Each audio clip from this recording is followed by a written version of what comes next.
Commission, corruption, collection என்ற தாரக மந்திரத்தோடு திமுக அரசு நிர்வாகமும் அதில் பணியாற்றும் உதவியாளர் முதல் முதலமைச்சர் வரை செயல்பட்டு வருவதாக தொடர் குற்றச்சாட்டுகள் எழுந்து வருகின்றன. புதிதாக வீடு கட்ட வேண்டும் என்றால் கட்டட அனுமதியை பெறுவதற்கு குறைந்தபட்சம் 6 மாதம் அலைந்து 5,000 ரூபாய் முதல் 50,000 ரூபாய் வரை செலவழிக்க வேண்டிய நிலைதான் தமிழகத்தில் உள்ளது.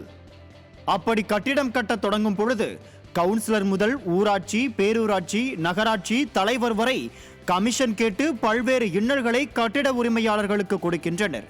கட்டிடம் கட்டும் பணி 50 விழுக்காடு நிறைவடைந்ததும் நகராட்சி அதிகாரிகள் கட்டிடம் முறையாக கட்டப்பட்டிருந்தாலும் கூட வீட்டின் உரிமையாளரை நச்சரித்து 10 முதல் 20 விழுக்காடு வரை கட்டுமான பணிக்கு செலவிடும் தொகையில் லஞ்சம் கேட்டு துன்புறுத்துகின்றனர்.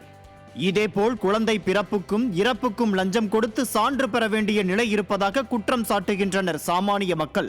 இப்படி மாநகராட்சி அலுவலகம், நகராட்சி அலுவலகம், கிராம நிர்வாக அதிகாரி அலுவலகம், வருவாய்த்துறை அலுவலகம், வட்டாட்சியர் அலுவலகம், ஆட்சியர் அலுவலகம் வரை லஞ்சம் தலைவிரித்தாடுகிறது. அண்மையில் கூட குன்றத்தூர் நகராட்சியில் கட்டட அனுமதி பெறுவதற்கு 25,000 ரூபாய் லஞ்சம் பெற்ற விவகாரத்தில் நகராட்சி ஆணையர் முதல் உதவியாளர் வரை லஞ்ச ஒழிப்பு துறையால் கைது செய்யப்பட்டனர். இப்படி தமிழகம் முழுவதும் பல்வேறு லஞ்ச குற்றச்சாட்டுகளும் புகார்களும் நாளுக்கு நாள் பன்மடங்கு பெருகி வரும் நிலையில் 45 பிரிவுகளுடன் இயங்கும் தமிழக லஞ்ச ஒழிப்புத்துறை அதிகாரிகள் கடந்த 2023ஆம் ஆண்டில் வெறும் 299 வழக்குகள் மட்டுமே பதிவு செய்திருப்பதாக தகவல் வெளியாகியுள்ளது.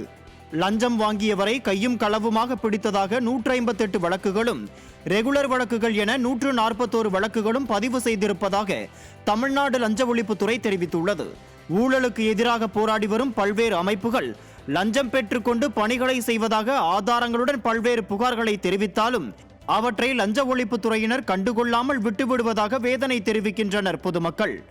லஞ்ச ஒழிப்புத்துறையினர் லஞ்சத்தை பெற்றுக்கொண்டு மௌனமாக இருந்து விடுகிறார்களோ என ஆதங்கம் தெரிவித்துள்ளனர். நியூஸ் ஜே செய்திகளுக்காக சென்னை செய்தியாளர் கோபால்.